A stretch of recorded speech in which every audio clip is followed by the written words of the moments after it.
So gut feel's telling me one thing, evidence, if you like, is telling me another.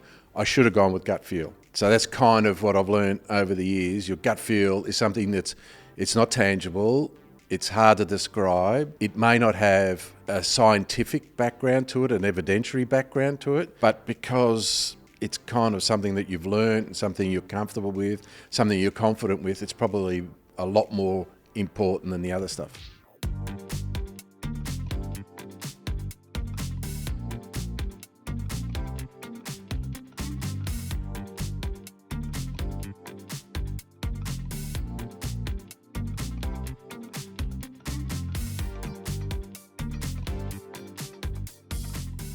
Sal Perna, welcome to the Mentor List. Thanks, David. Thanks for having me. And it's great to have you in the studio here. I'm really excited for today's conversation. So, high stakes decision making under pressure. And there's our theme. There's our tagline.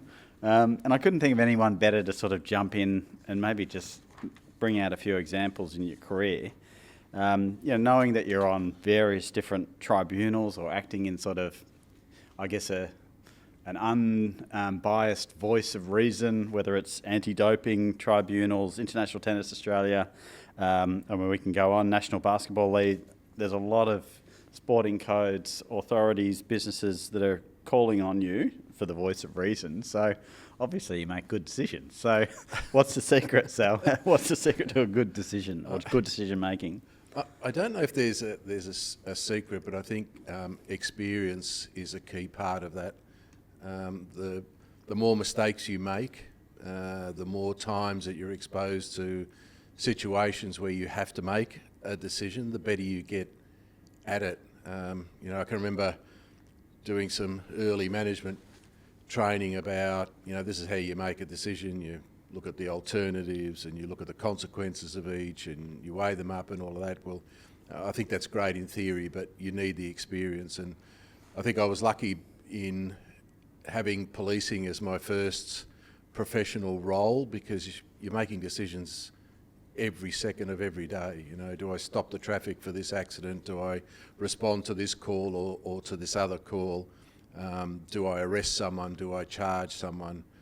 To the most extreme points about whether you take your gun out of your holster, etc. But the sporting world, the seriousness of the decisions aren't to be trivialised either, because you're making decisions about athletes and whether or not they're going to be able to take part in some event, and you've got the power to disqualify or suspend or whatever. So I think with experience comes that recognising what the impact's going to be of your decision and then concentrating on that effect, rather than thinking about, well, what's all the options and what's the consequences of each one and weighing them up and whatever. So, it's a long-winded answer to it. I think experience really helps. I think we can maybe jump back into a few things you mentioned. There's sort of experiences about making mistakes, and you mentioned earlier in your career you were in sort of law enforcement, which is actually, I think of, and this might be naive of me, but isn't that like a breeding ground where you can't make mistakes? So you arrive to the crime scene and then say there's a conviction, and now you're in the in the court, being questioned by the hottest barrister. Like, just room for error there. Like, making mistakes. I'm not sure I'm asking a question there. I'm trying to understand the dynamic. And that's right. It is, the scrutiny never ends. It starts from the minute you arrive at a case right through to when it's finished the court process, and that could be appeals, and it could also be scrutiny by media or by the public or by the government. So what you might think is just turning up at a scene of a crime could go on for years. And just to give you an example, one of the cases that I was involved in, we had an off-duty police officer who was involved in a scuffle at a social club, and as a result of the scuffle, a guy that he punched died. Right. Now, the pressure and the scrutiny was about whether we were going to charge the off-duty police officer or not. And then the pressure's coming in from all angles. It's coming in from the family of the victim, the deceased. you're going to charge this guy or not? He's killed our father, husband, etc. From the police, well, he's an off-duty member. He knows what he's doing. It was an accident. And then you've got media, and then you've got hierarchy, and you've got a whole range of pressures coming from different points. And the decision you've got to make is, will I charge or will I not charge? Will it stand up? Won't it stand up? Will I put a brief in or won't I? And you've got a fair degree of influence, although ultimately the Director of Public Prosecutions is going to make that call. Yep. But you've got to kind of put all of those pressures aside and be true to yourself about what am I going to be able to live with down the track. And if I succumb to those pressures just to appease a person, a group, a part of society, will I be happy with that? Yep. And that's one of the things that I've found over the years, that you've really got to be true to yourself, because ultimately you own your character, your personality, your reputation, etc., no one else. And so, I mean, I imagine you've got, we're sort of talking hypothetical here, so feel free to jump into examples, but, intuition, you talked about sort of experience. The more mistakes you make, the more intuition you have. Intuition's fine, but it doesn't leave it doesn't say, okay, Sal, how did you make this decision? I just used my intuition, 40 plus years of experience in these sorts of cases, this is how it lands.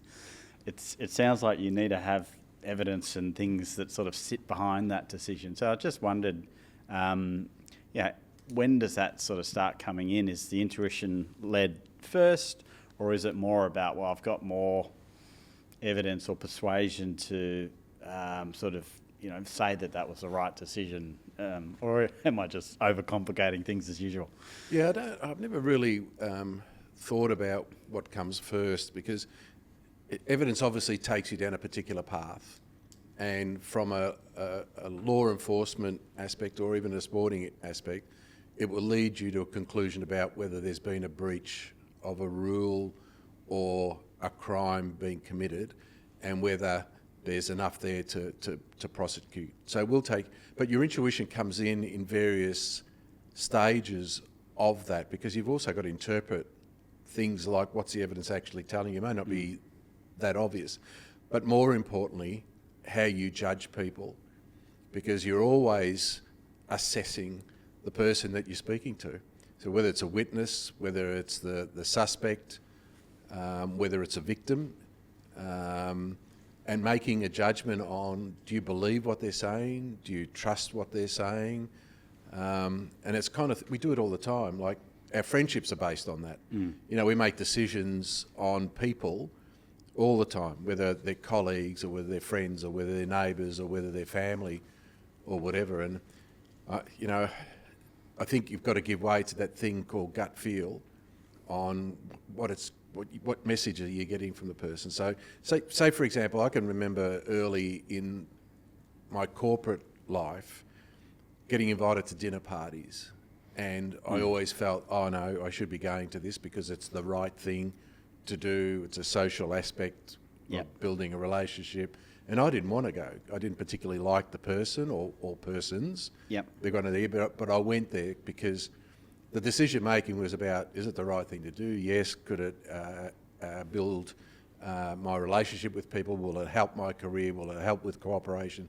All the answers are there, but my gut feel was telling me, it's a waste of time. Why would you go? You're not going to have fun.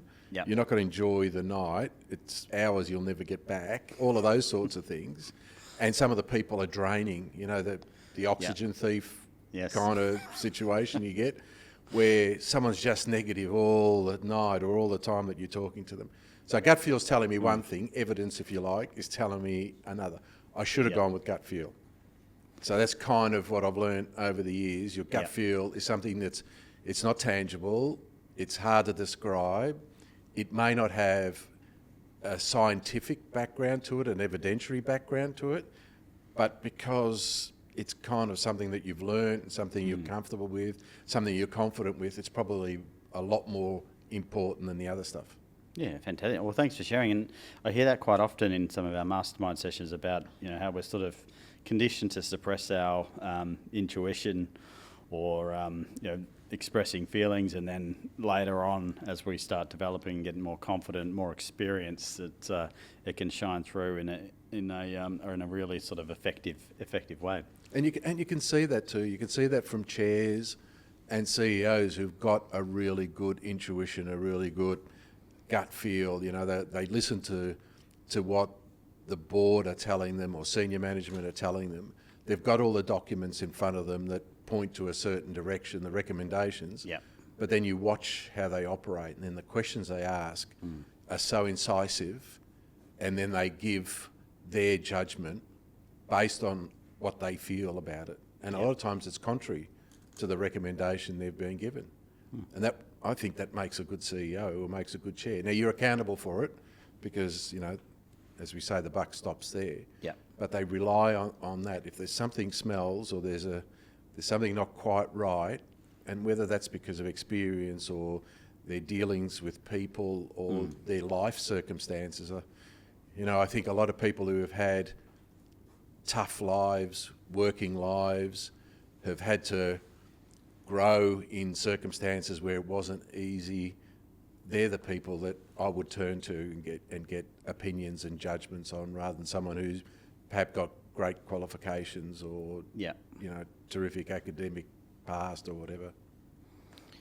And just in terms of, maybe we break down decisions again with, I mean, you've been in a lot of high pressure decisions or high stakes decisions. I mean, you know, chairman of Crime Stoppers Victoria, for example, you're at the top of a business that's all about high stakes. And the pressure not to get it wrong must be, you know, enormous. How do you sort of, taking a decision sort of, you know, back to its basics, how does the impact of high pressure come in, or these stakeholders that you know there's going to be backlash or challenge with either way? How does that sort of factor in, or how do you navigate through that? Yeah, and there's a lot of responses to that. One is, I think that you've got to accept that the ultimate accountability rests with you, because depending on what decision that you make, you may have to justify that in some sort of a forum. You know, the corporate world is full of oversight bodies, you know, ACCCs and human rights commissions, and you know, media is an oversight body. The general public, you're under scrutiny a myriad of ways, but the first thing you've got to do is accept that whatever you do may be subject to it, and perhaps err on the side of caution, accept that it will happen. So are you in a position to be able to justify, defend if you need to, the decision you make? Because what I've seen in some management positions is people are so reluctant to accept that that's their responsibility. They're collegiate in their approach, collaborative, trying to get a team answer to it, but failing to recognise that ultimately they're the ones that are going to be standing up.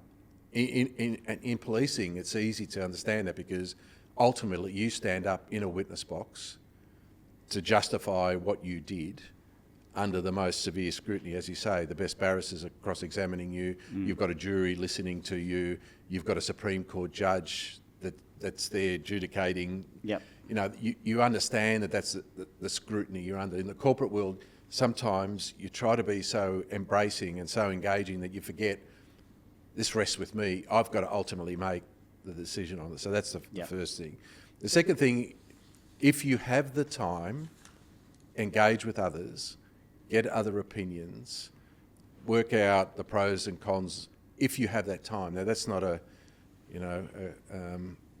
scenario that you often get, but I'm fascinated by what people say about that. I know myself, because at the age I'm at, it's taken a long time to sort of work out a lot of things. One of the things I realise is, if I'm dwelling on a complex issue and I'm not sure exactly which way I'll go, and I have the time, when I hit the shower in the morning, it kind of dawns on me. I've had a night's sleep, I've taken the problem out of my head, I wake up in the morning, it just seems that much clearer.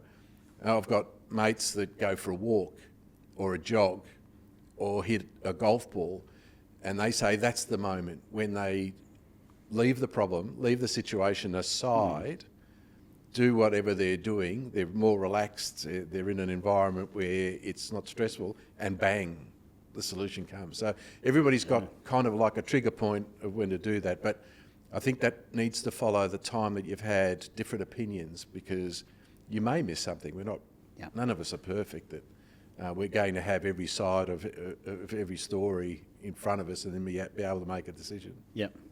And what you're saying certainly resonates, especially it's almost like an influential leadership role, the Australian sort of corporate landscape versus maybe an American one, which is very much a decision top-down style of management. So we are very much get everybody on board and then make a decision, which I imagine slows down decision-making just by its nature in trying to do that in this collegial kind of manner. Yeah, well, you remember they used to teach us that there were only three types of leadership: autocratic, democratic, and situational.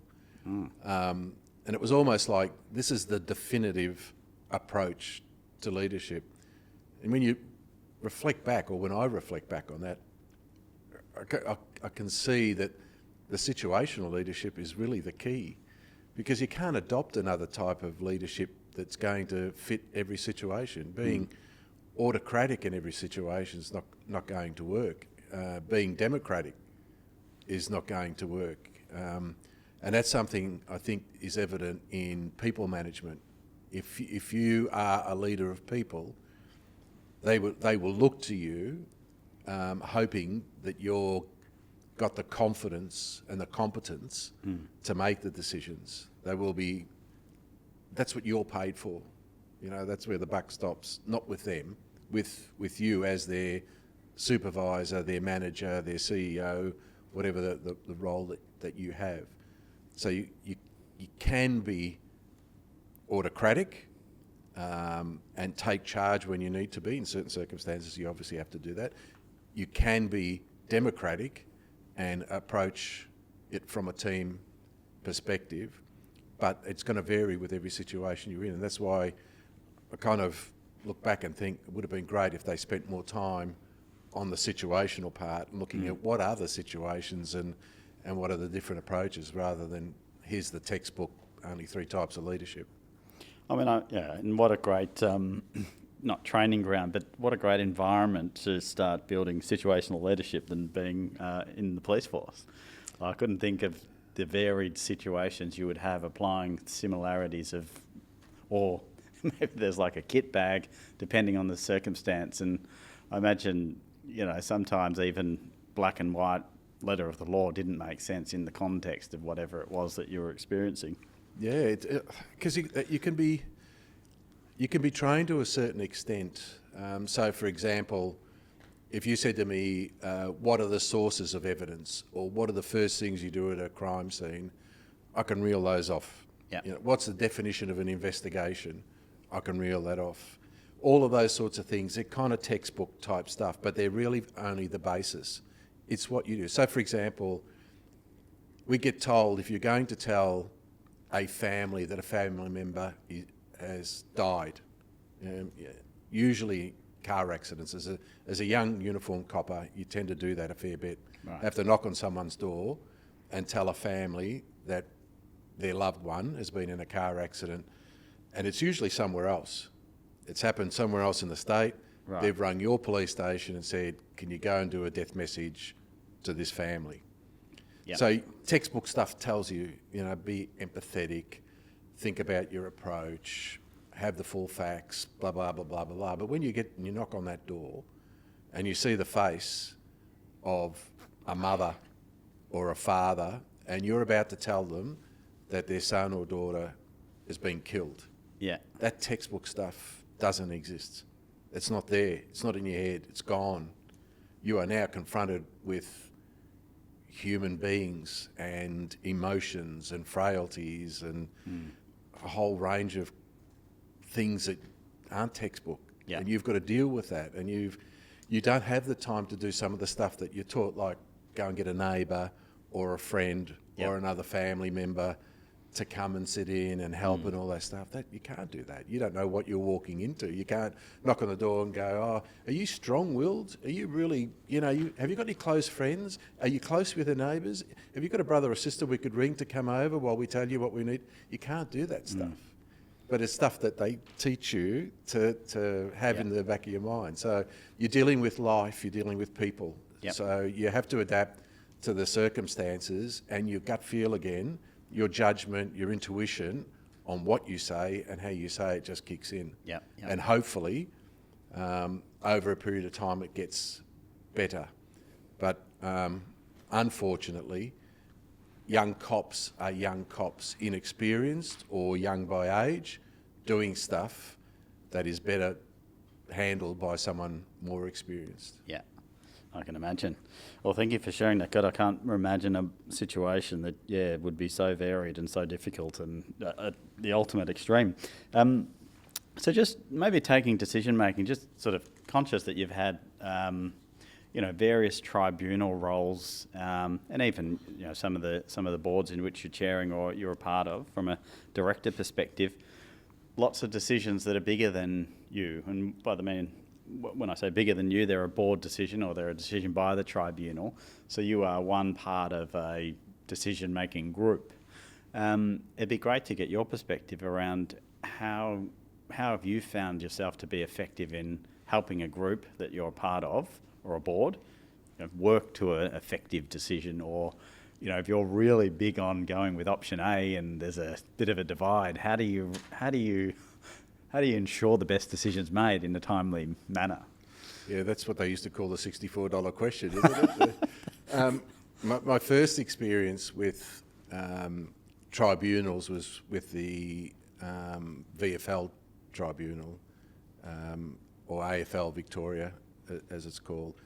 And that was sitting in a room hearing cases of charges against players and adjudicating on whether or not they had breached the rules and what sort of penalty should be associated with it. So there were generally three of us, usually one legal background person who was the chair of the tribunal, and two of us sitting with them. Do you have video evidence, or is this before? Later on. Okay. I did that for 19 years. Wow. So the initial part of that, no video. Yep. It was an umpire coming in, or more than one umpire in some cases, giving evidence. Right. Then you would bring in the other player if there was another player involved, and that that was usually in cases of striking or charging or whatever. That was next to useless, because particularly in that era, players never gave evidence against other players. Right. Players' code. Yeah, it was a players' code. They'd have this amnesia. Yeah. Or couldn't explain why they've got a black eye, that they got on Saturday, where they clearly got it from the impact of the charge that you're looking at. And then the player that's charged, who would never admit that they did anything wrong. So generally you were relying on the umpire and nothing else. And then you would have disparaging viewpoints, whether you trusted the umpire's view, whether they could have been inaccurate, was it really a fist or an open hand, or all of those sorts of things. But I think, and that similarly applies to other boards, other situations that involve whether or not, do you sack an employee, do you suspend them, do you fine them, do you demote them, all of those sorts of things. Yeah. The disparity of view always comes in. I think the first thing about that is not to lock horns with someone else, because then it becomes two individuals, and the one with the most persuasive argument and the one with the most loudest voice tends to get the vote. Right. And that's a bad situation to be in, because having a louder voice, a more passionate view about something, doesn't mean that you're necessarily right. So I think that the not the clue, but the way to approach that is make sure that you get everybody's opinion, because you know what it's like in a meeting. That you might have someone who's very quiet but probably got the best point to make, And have they had an opportunity to say something, or has it been dominated by someone else or by two people who've locked horns and no one else gets a say? And then again, ultimately it comes to the chair or to the majority, whatever situation you happen to be in, to make that decision and then take the accountability for that decision. And even today, I still, if I have a dissenting view from others, I will say, I don't agree, but I will go with a consensus, but I want it recorded that I don't support the decision. And again, that's probably going back to your earlier question about being true to yourself. Yeah. And that happens, I mean, all the time. You don't realise it. And I think, this is digressing a little bit, but in the corporate world, you can sell your soul. You know, you can be offered a job that's a lot more money that you don't necessarily want, but you're going to go and take it because of the money. You kind of almost prostituted yourself. You've sold yourself to do that. And when I look back on that, a lot of people who have done that have been very unhappy because they knew that that wasn't what they wanted, but because of the altruistic,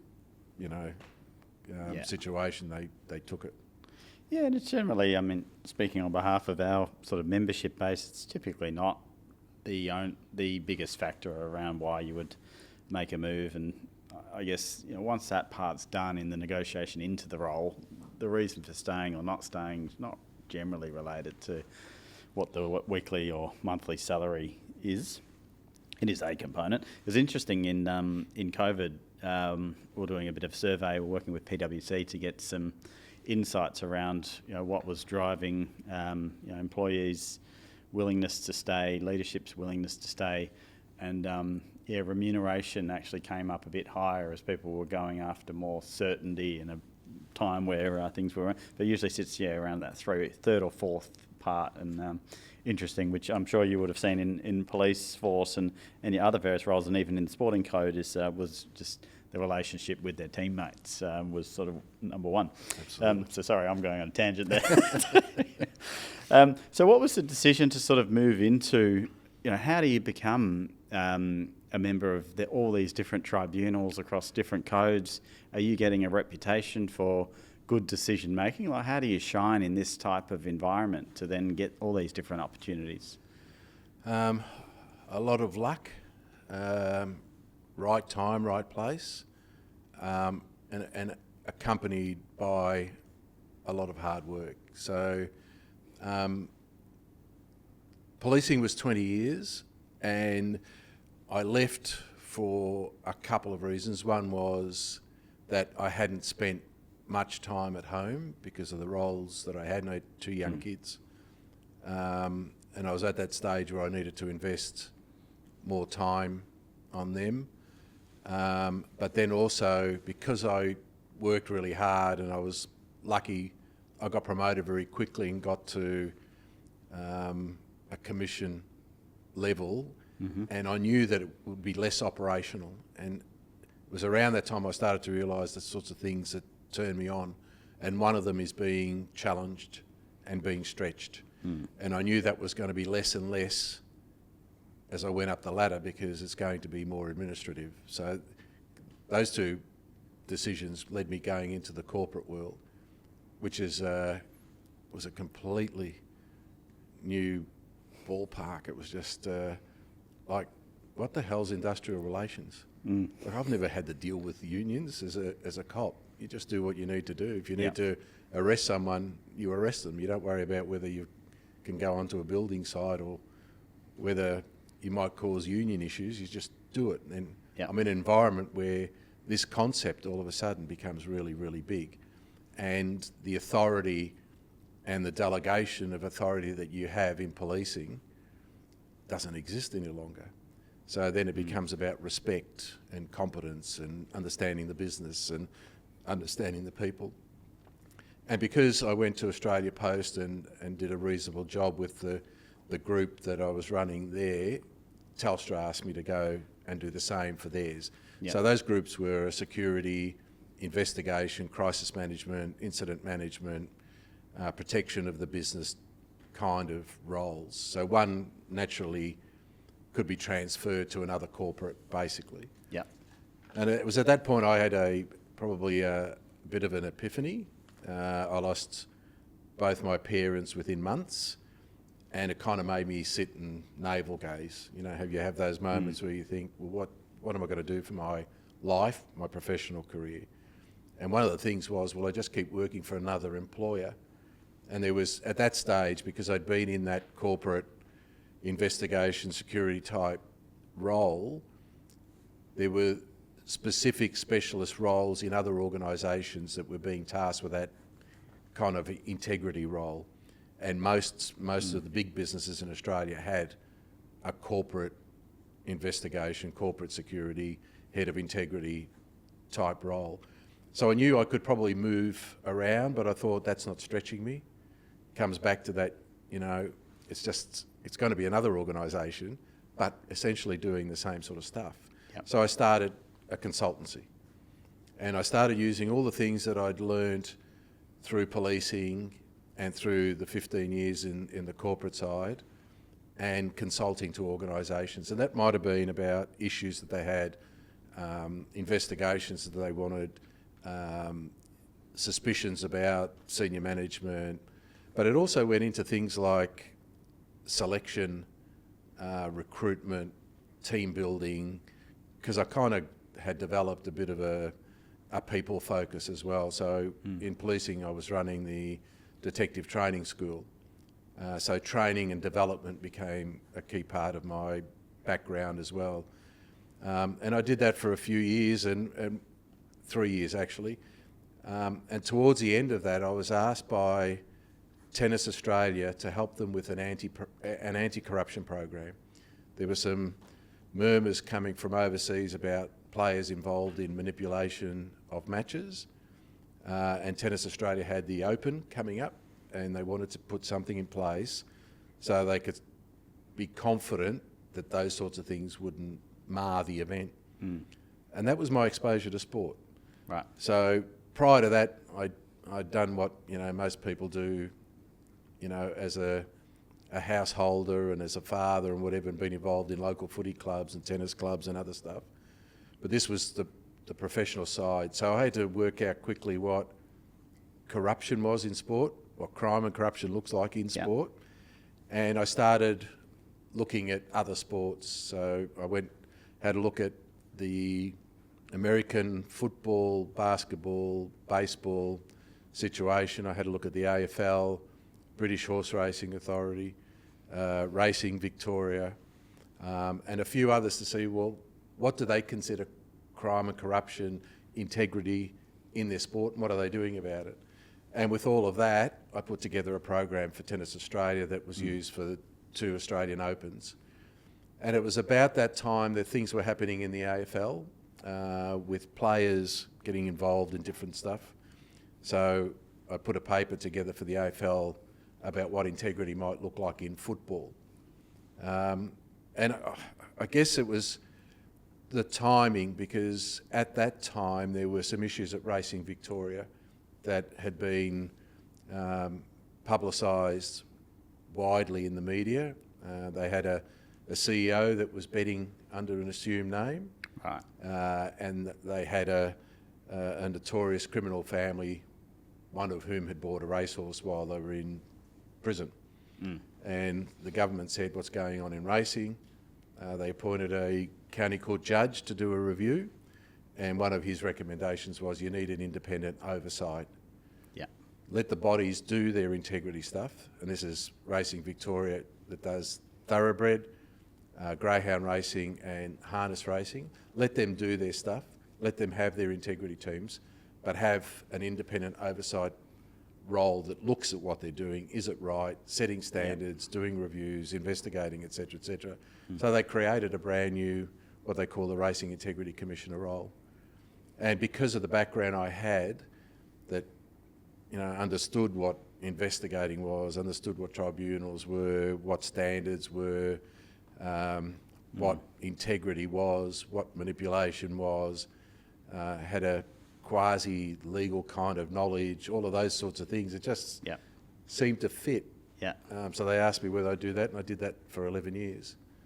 And that's during that time that tennis created an independent integrity board. And that's a time where the NBL had an advisory board that I went on, but that wasn't an integrity-related one. It was a very clever advisory board that would look at anything, basically, that the chair wanted to look at, whether it was fan engagement or merchandising or whatever, TV rights or anything like that. And other things like Crime Stoppers and other things came into that period of time as well. Wow, so it's kind of sounds like it's evolved, and you said a bit of luck and a bit of perfect timing. It certainly sounds like that. Absolutely. But you were obviously very prepared for luck and the timing of it. So and it still goes back to I like a challenge. I need to be stretched. When I finished the racing integrity role 3 years ago, I felt like it's time to semi-retire, but I'd keep busy. Right. So initially I became a Justice of the Peace and then a marriage celebrant, stayed doing the work I did on the tennis board, but then a position came up on WADA's ethics, independent ethics board, and I thought that'd be really interesting. What's WADA? Sorry. WADA, the World Anti-Doping Authority. Right. Okay. Yeah. So they're the ones that oversee anti-doping in all major sports around the world. And then most recently, a couple of months ago, the South Australian government needed someone to monitor the implementation of recommendations that came out of a review in greyhound racing. Right. So I'm doing that at the moment. So kind of one led to the other. I thought I was going to kind of lay in a hammock and play golf and whatever, and realise that's not exactly for me. So you can always do that later. Yeah. That's I find it fascinating with I guess WADA's remit and the whole concept of blood doping, and it was a topic that I would not know how you would track or catch someone that's effectively using good versions of their own blood to make them more effective. That's. It must be untraceable if it's your own blood. It's really difficult, but they've got a thing called biological passports now that is taking a sample of your blood longitudinally, if you like, so over a long period of time, and having a look at all the characteristics of it, and whether they change or not. So that's one indication. And WADA kind of set standards for all the world anti-doping bodies to put into place, and it's getting smarter, better. Once it used to just be blood or urine, now it's hair, the biological passports as well. So they're looking at ways, and the standards they set recognise that there are some substances that you should never take, illicit stuff like cocaine and other things. But there's some stuff that you shouldn't take during performance. Right. Things that might, speed up your repair of your muscles or increase your stamina or whatever, because that's unfair. And that's really what a body like that's about, making sport fair, so that any athlete that's competing knows that they're competing under the same circumstances that every other athlete is competing. And that applies for animals as well, horse racing, dog racing or whatever. Everyone wants an even playing field. Well, that's right, and that's effectively what it's about, because everybody's looking for an edge, whether they're the athlete that's looking for, to run faster or whatever it is. And then the edge around some of the crime and corruption, how do we exploit what is, needs to be seen to be an even playing field. So I imagine following the money in some of those examples would have highlighted, where some of the focus was. And it sounds like it did if someone's buying a horse out of prison, which is unbelievable. Yeah, that's a really good point, because years ago, the only sport you could bet on was horse and dog racing. Right. That's it. And those sports were created for people to be able to bet. No other sport. Now you could bet on any other sport. Yeah. And not only can you bet on outcomes, but you can bet on aspects of that event. So Yes. you might be betting on whether a cricketer hits a boundary in a particular over, or even less innocuous, whether the player wears a short sleeve or a long sleeve jumper that day. Wow. Because there's betting markets that will offer those sorts of things.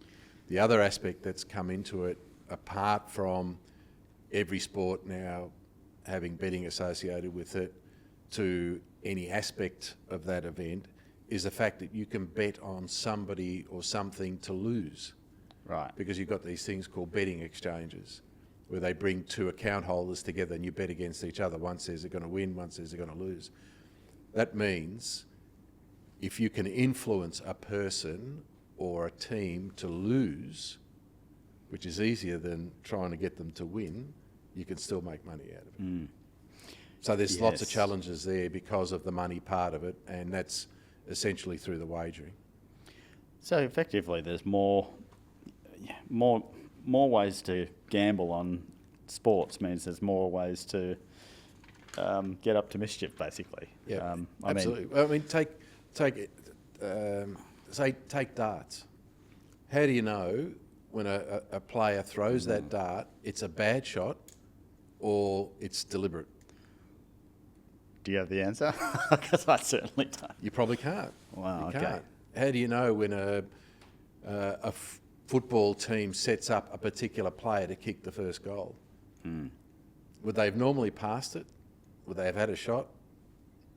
So some of it is really, really difficult, and you're relying on experts, form analysts, performance analysts, betting analysts, a whole range of people who are watching characteristics of the player, the weather, the surface, the previous performance, to try to help the integrity units in those sports work out, is this something we should be looking at or not? But most of those things, and particularly that example of am I having a bad day or am I deliberately, underperforming, is really, really difficult. Yeah, I imagine.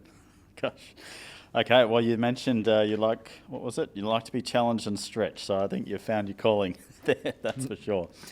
Okay, so we're just going to move into some short answer questions now, Sal, but just before I do, knowing that you're on your way in here today and you're probably hoping that Dave asked me a certain question, was there something that maybe in summary that could sort of summarise this, or is there a topic that you thought, I think the listeners would benefit from maybe just talking about this area for a bit? There's a couple of things I thought about when I knew I was coming in for this. One, I think I've made clear about being true to yourself. I think that you should jealously guard your character, your reputation. I think that's critical. And just on that, do you have a better definition of yourself now to when you were? Yeah. Okay. Yeah, and it comes with age, I think. It comes with experience, and that's life experience as well as professional experience, and knowing, as I said before, what it is that turns you on. Like, I never set out to have a sports integrity expertise, but I realise how much I love sport, and I realise how important integrity is to anything, to our lives, to anything. Policing will embed that in you, and it's kind of that passion about justice. Yeah. Like, most of us have it, whether we recognise it or not. Like, who loves being in a queue when someone jumps in front of you? No one. That sense of injustice, we've all got it to varying levels. Hopefully it doesn't lead to road rage, which it does in some cases. Well, it's illegal in Japan to jump a queue, and you can be surprised. prosecuted. I'm not surprised. That was one. The other one was to kind of learn from situations where you think you're disadvantaged, or your predominant feeling is negativity. Now, the reason I mention that, and I'll explain, is because I was thinking, the first time I went to work in the homicide squad, we had, and this was my very first case, the process was, if you're a new detective in homicide, you don't do what they call the brief. You don't put the case together for court for at least 6 months. Yeah. It's kind of an unwritten apprenticeship. You go to all the cases, you do all the investigations with others who ultimately put this case together, and you're involved in everything. But you've got to learn, and you're not permitted to actually do that for this 6 months, which as a young detective, frustrates the hell out of you. You go, well, I know what I'm doing and I can do this. And you can't. So my first case was the body of a baby found in a tip in a country town. And my role as the apprentice, if you like, was to go to the post-mortem. I had to be there when the child was examined by a pathologist. And that, I won't go into the graphics of what that involves, but it's examining the body internally and externally for signs that will help us with the case. And I hated that because, yes, it's a baby. I haven't done one before. This is my first murder. And instead of being there at the scene doing the stuff that I wanted to do, I'm sent away to go to a base hospital and watch a post-mortem examination. The negativity was the main emotion I felt. After I got there and the pathologist knew that it was my first one, he went to great pains to explain to me what was going on. And one of the things he did was he took the child's lungs and put them in a bowl. And the bowl had water in it. And he explained to me that if the lungs floated, it meant there was oxygen in the lungs. If the lungs didn't float, it meant there was no oxygen in the lungs, and that would be evidence that the child breathed. And that was important because if the child was stillborn, it would be a completely different investigation than if it was killed. But he knew that that was going to be important to me and to the case to know that particular thing. So I came away and years later reflected on that and thought about that. That was a learning experience, not a negative thing. Go and do that. It's menial or whatever. And that's what I've learned over a period of time, that every situation you're in might feel negative, might look negative, might feel like you're being ostracised or penalised or whatever, but use the opportunity as a learning experience. And that was one of the other things that I thought about. The third one is a quote that I saw attributed to Dame Margot Fontaine, the famous ballerina, and I wrote it down so I wouldn't get this wrong, but she said, "The one important thing I have learnt over the years is the difference between taking one's work seriously and taking one's self seriously. The first is imperative, the second is disastrous." And it kind of stuck with me because being in high pressure roles, as most of the people that you deal with are, you've got to find a balance on how you approach your work versus yourself. And I think everything to do with work, 100% professional, but don't take yourself seriously. Recognise you can have a laugh. Find the people that are important to you, that you can share your feelings, emotions and whatever with. Find that there's another part of you that you can be yourself, that you can trust people, and don't waste your time with people that you don't want to be with or spend time with. And I think that balance about taking yourself seriously and your work seriously is critical for mental health and physical health. We used to de-stress by just drinking copious amounts of alcohol after a case. But it wasn't the alcohol. The alcohol was a kind of, it was conducive to saying what you wanted to because you're much more, your guard was dropped, but it was about the people that you were doing it with and how you could share and relate and whatever. That was almost like trauma debriefing at its very, very basic. So if you've got friends like that, might be family members you can sit with and just talk about your day without going into details or, Yep. releasing confidential or sensitive information. What a great way to get that balance. Yeah, and what great advice. I mean, just hearing about your first case at work, and obviously, I think you mentioned 20 years in the force, so that the things that you would have seen and dealt with, and having a bit of a mantra or quote like that where, it would be difficult to go and have a laugh with some friends after you've just experienced, something in that general vicinity, like the example you gave before. So that's great advice around actively working on that, and also looking at who you socially surround yourself with also, for those influences. Well, fantastic. Thank you. You've beaten me to the quote. I was going to ask you for a quote. I've got another Oh, you do? one. Okay. That's not my favourite. Good job. Now, Good job. I like it. Snuck I've two got in. my background's all integrity. Yep. So my quote that I knew you were going to ask me for wasn't the Dame Margot Fontaine one, but one attributed to a guy called Edmund Burke. And he said, the only thing necessary for the triumph of evil is for good men to do nothing. And I really, really like that because it kind of fits into the Crime Stoppers and whistleblower type environments where if you know something's being done that's not right, do something about it. And that may be as simple as passing information on or confiding in someone. Yep. Because unfortunately, I think there's still a bit of a culture about what people call informing. But if it's done with the right intention, it's got a dual effect. One is that it hopefully will expose someone who's doing something wrong and Yep. make them accountable. The other thing is it gets it off your chest. And there'd be a lot of people carrying a lot of stuff around of what they've heard, seen or whatever. And that could be as basic as how people are treated in the workplace. Stand up, say something. You can do it in a myriad of ways. It doesn't necessarily identify you.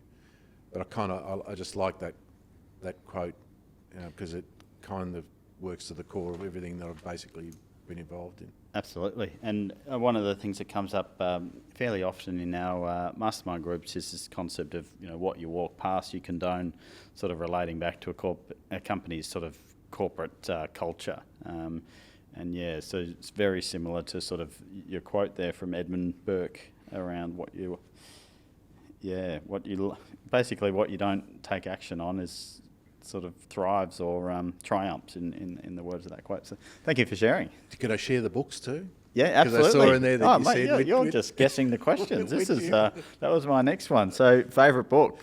So management related, 3 really basic books. Yep. The 6 Thinking Hats, which is De Bono. Yep. And I love that because it brings in the understanding of lateral thinking, creative thinking, and I like the actual hats. Yep. To have them there and pass them around a table when you're brainstorming stuff. So are you a blue hat, just out of interest? Oh, I vary. Okay. Yeah. I'm generally red because a lot of my stuff's emotional based, but I'm also white because I'm very positive. Yep. So I like that book. It just stuck in my mind.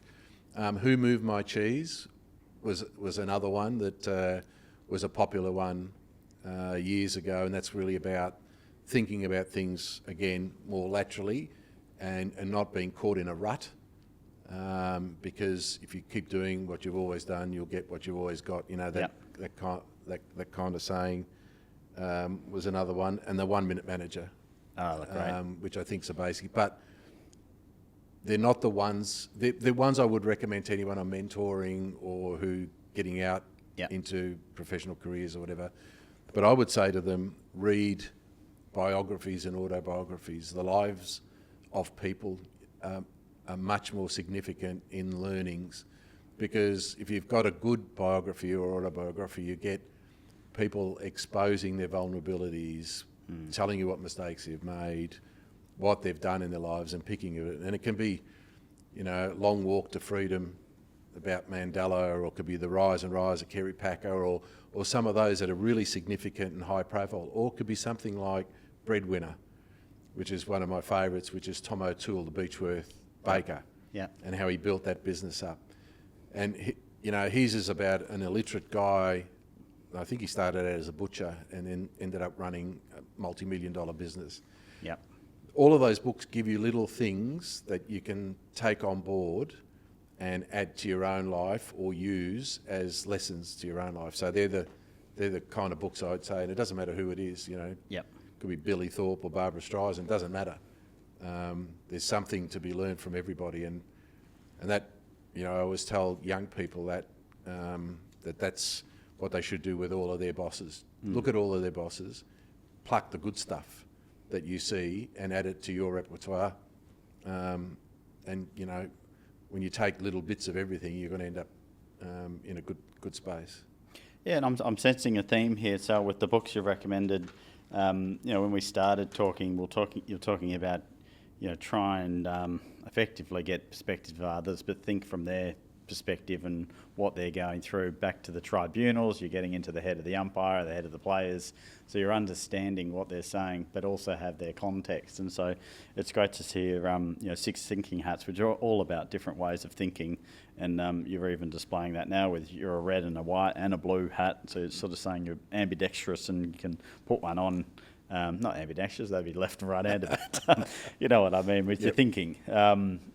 And then who moved my cheese? Another example. So we'll get those books with links up on the website. But now we're going to move into 60 seconds of as many questions I can ask you as possible. Okay. I'm going to set my timer, and it's basically a option A or option B. That's the general rule. Okay.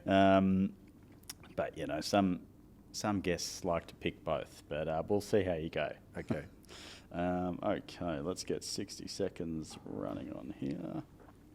All right, ready to roll? Yep. Cool. Fieldwork or boardroom? Fieldwork. Immediate action, careful deliberation? Immediate action. Crisis negotiation or strategic planning? Crisis negotiation. Decision making under stress or under scrutiny? Under stress. Ethical dilemma or tactical challenge? Tactical challenge. High stakes situations or everyday management? High stakes. Policing or corporate leadership? Policing. On-call emergencies or scheduled meetings? On call. Just us. Team coordination or solo decision making? What was the first one? Team coordination or solo decision making? Team. Reporting crimes or addressing intense issues? Addressing the issues. Spontaneous decisions or pre-planned strategies? Spontaneous. Field experience or corporate experience? Field. Sports ethics or business ethics? Sport. Team leadership or individual performance? Team. Quick fixes or long-term solutions? Ooh, long term. Immediate intervention or thorough investigation? I've got to go with investigation. Public accountability or private discretion? Public. Crisis management or performance metrics? Crisis. Law enforcement or sports management? Ooh. Sports Ooh, management. there we go. So, Sal, thank you very much for being so generous with your experience today. I know I kept bringing you back into decision making. We could have gone many different areas here, and it's fantastic to be able to share, you know, perspectives of what's happening on tribunals, what's happening at the board level. I mean, you've just saved us doing a police role for 20 years because you've given us all the insights. But what a remarkable sort of collection of accomplishments, and it does give you a certain skill set, which is fantastic that you're not on the golf course, you're still out there and doing some amazing things. So thank you for your time today. Thanks, Dave. Thanks for having me. Thanks, Al.